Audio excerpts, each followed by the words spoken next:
사무엘상 15장 1절에서 9절까지 말씀 한 절씩 교독합니다.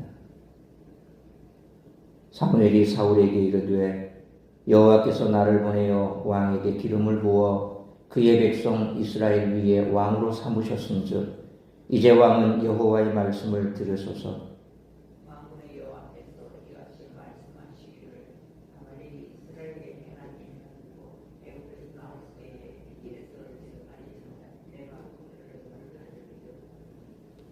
지금 가서 아말렉을 쳐서 그들의 모든 소유를 남기지 말고 진멸하되 남녀와 소아와 젖먹는 아이와 우양과 낙타와 나귀를 죽이라 하셨나이다 하니 사울이 백성을 소유하고 그들을 베들레헴에서 세워서 고용이 20만 그가 사람이 많으니라. 사울이 아말렉 성에 이르러 골짜기에 복병시키니라.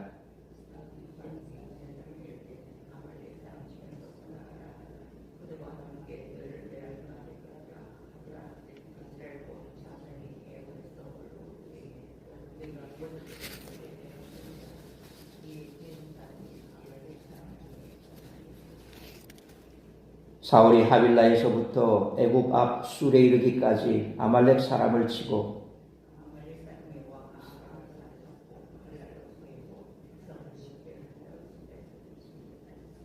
구절같이 읽습니다.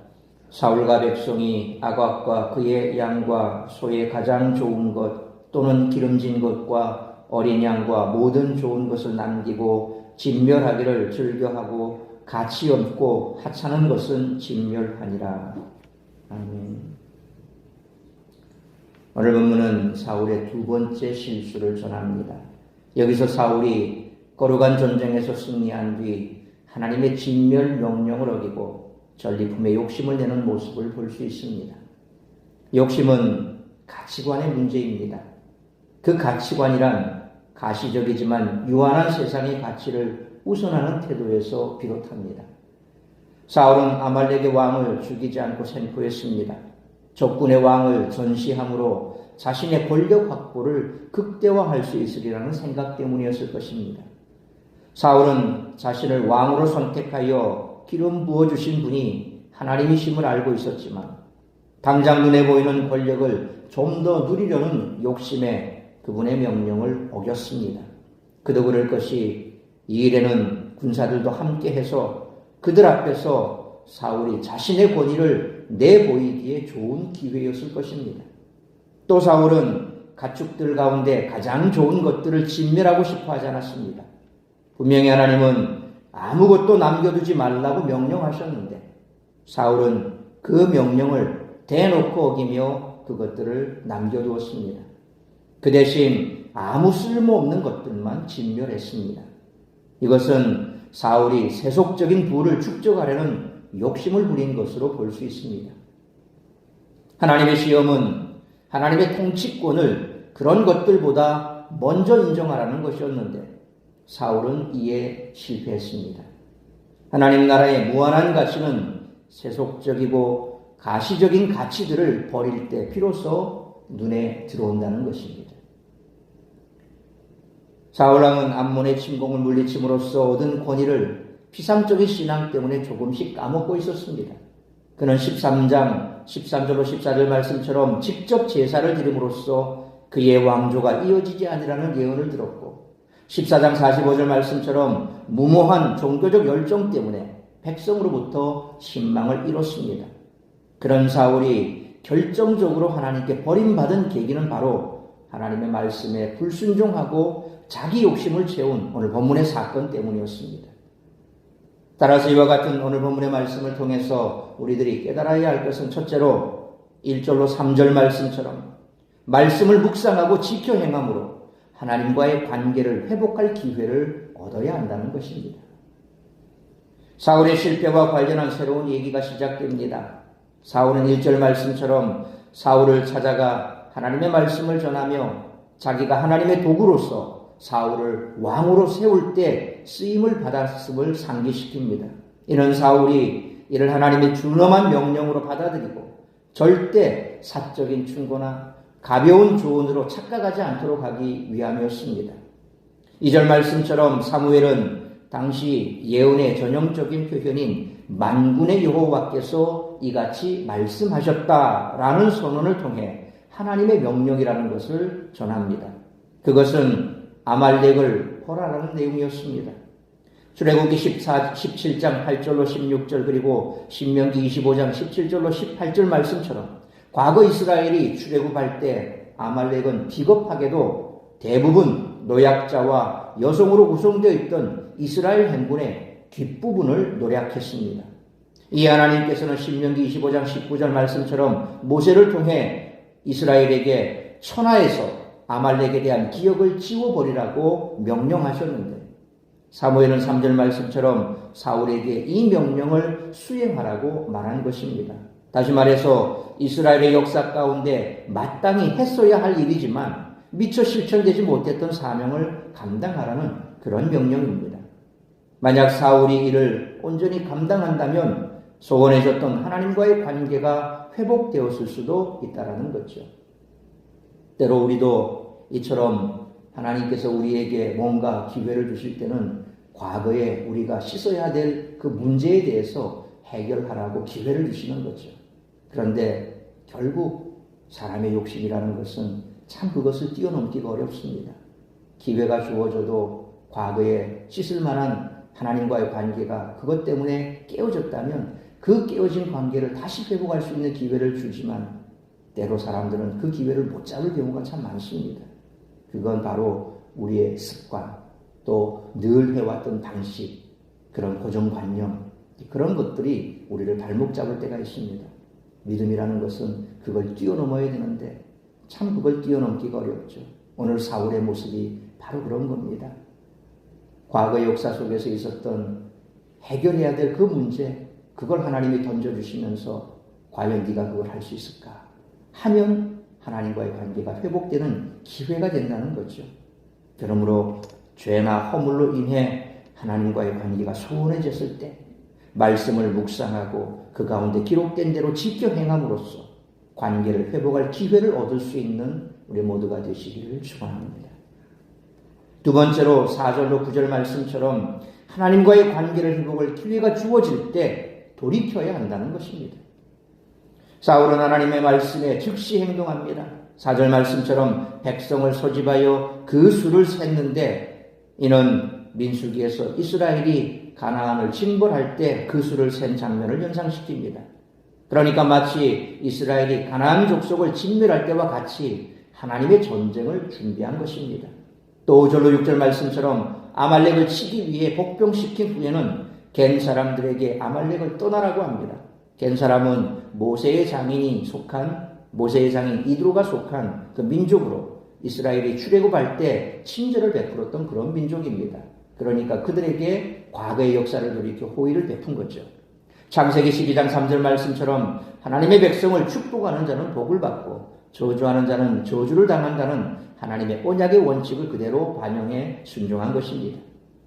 그런데 사울은 7절로 8절 말씀처럼 겐 사람들이 모두 떠나자 아말렉을 쳐서 아각 왕을 생포했습니다. 그런데 모든 것을 진멸하라는 하나님의 말씀에도 불구하고 좋은 가축들은 남기는 불순종을 저지르고 말았습니다. 마치 여호수아 7장 1절 말씀처럼 여리고성에서 하나님의 말씀에 불순종하여 좋은 것을 섬긴 아간처럼 말이죠. 사울은 하나님의 명령을 대부분 지켰음에도 9절 말씀처럼 마지막에 자신의 탐욕을 이기지 못해 불순종의 죄를 범한 것입니다. 그러니까 평소의 습관이 어디 안 간다는 거죠. 3살 버릇 80 간다. 그래서 그걸 바꾸는 것은 정말 살을 깎는 아픔입니다. 우리가 온전한 신앙을 가지고자 애를 쓴다면 그 신앙을 온전히 붙들기 위해서는 때로 이처럼 일사각오의 자세가 필요한데 참 그걸 뛰어넘는 것이 여간 어려운 것이 아닙니다. 그래서 우리가 우리 힘으로 할 수 없기에 끊임없이 주의 이름을 부르고 말씀을 붙들고 기도하고 그렇게 해야 가능해진다는 겁니다. 과거에 대도 조세형이라고 아마 아실 분 알 겁니다. 한때 그는 한국판 홍길동이다, 현대판 홍길동이다, 이 정도로 부잣집만 털고 다니면서 아주 기행각을 벌이고 또 그런 걸 가난한 사람에게 나눠주기도 하고 별의별 짓을 다 했습니다. 그런데 어느 날 그가 다 씻고 목사가 된다고 그렇게 해서 목사 칭호까지 받은 그런 신문 기사도 본 것 같은데 그 이후로 일본에 가서 또 도둑질을 하다가 붙잡혔다죠. 참 기가 막힙니다. 이제 다 씻고 목회자가 되겠다고 그러면서 신학교를 간다 어쩐다 이런 말까지 들리고 또 목사 얘기까지 들리더니만 잠잠하다가 몇 년 후에 일본에 가서 뭘 또 훔치다가 또 이렇게 잡혔다는 그런 얘기가 들리던데 사람의 이 습관이라는 것이 참 바뀌기가 어렵습니다. 정말 성령으로 뒤집어지고 정말 하나님의 말씀대로 살려고 몸부림치고 발버둥 쳐야 그제서야 그것이 끊어지죠. 소위 말하면 노름하는 것 이런 것도 손을 자르면 발로 한다고 하지 않습니까? 그만큼 힘들다는 거죠. 마약도 마찬가지입니다. 오늘 사울의 모습을 보면 참 그것이 어렵구나. 하나님께서 왜 이런 명령을 사울에게 주셨을까? 승리에 도취된 이후에 그리고 그가 이제 뭔가를 제대로 정비하고 이제 왕으로서 세속적인 왕으로 그 면모를 갖춰갈 때 바로 사탄이 틈탄다는 겁니다. 하나님은 그것을 아시고 그에게 마지막으로 돌이킬 수 있는 기회를 그에게 주셨던 거죠. 그런데 아니나 다를까 그는 그 기회를 놓치고 말았다라는 것입니다.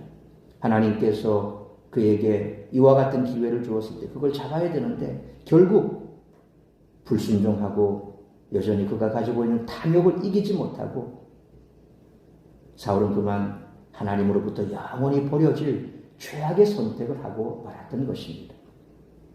그러므로 하나님과의 관계를 회복할 기회가 주어질 때 자신의 탐욕을 이기지 못해 범한 불순종의 죄를 돌이켜 회개할 수 있는 우리 모두가 되시기를 축원합니다.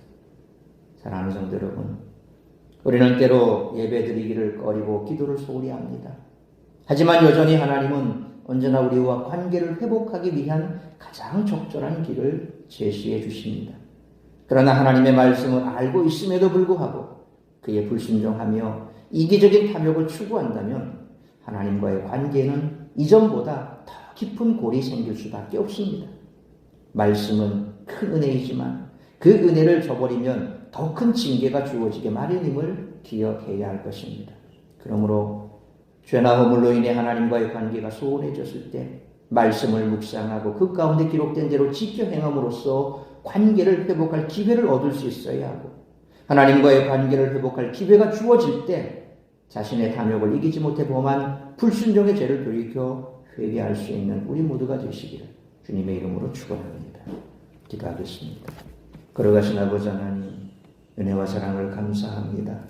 오늘 사울의 모습은 어쩌면 우리의 모습이고 반복되는 죄악 속에서 우리가 늘 그렇게 가슴을 치며 애통해하는 그런 모습이지만 결국 사울의 모습처럼 우리가 돌이키지 못한다면 그가 큰 어려움에 처하고 또 하나님과의 관계가 더 멀어진다는 사실을 우리가 다시 한번 깨닫기를 원합니다.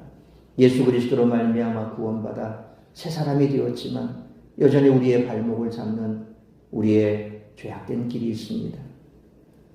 우리의 깨어지고 부서지지 못한 자아가 있고 또 여전히 과거부터 지금까지 이어져 오고 있는 죄악이 있고 그런 것들이 때로 하나님과의 관계를 멀어지게 하고 그 멀어진 관계를 하나님께서는 다시금 새롭게 하기 위하여 우리에게 길을 제시하지만 때로 우리는 그 길로 가지 못하고 여전히 세상으로 갈 때가 얼마나 많은지 모릅니다.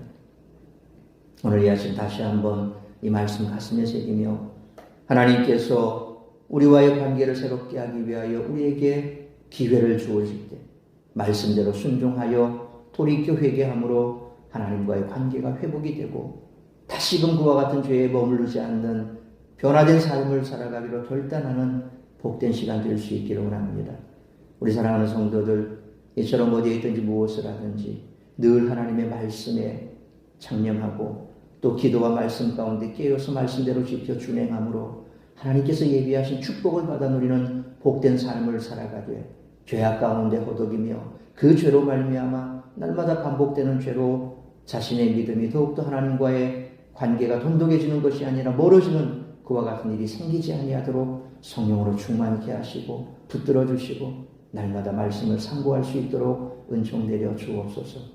오늘 이 한날도 나를 통하여 이루고자 하는 하나님의 뜻이 무엇인지 그 뜻을 이루기 위해 달려가는 복된 한날의 삶이 될 수 있기를 간절히 빌고 소원하오며 이 모든 말씀 우리 주 예수 그리스도의 이름으로 기도하옵나이다. 아멘.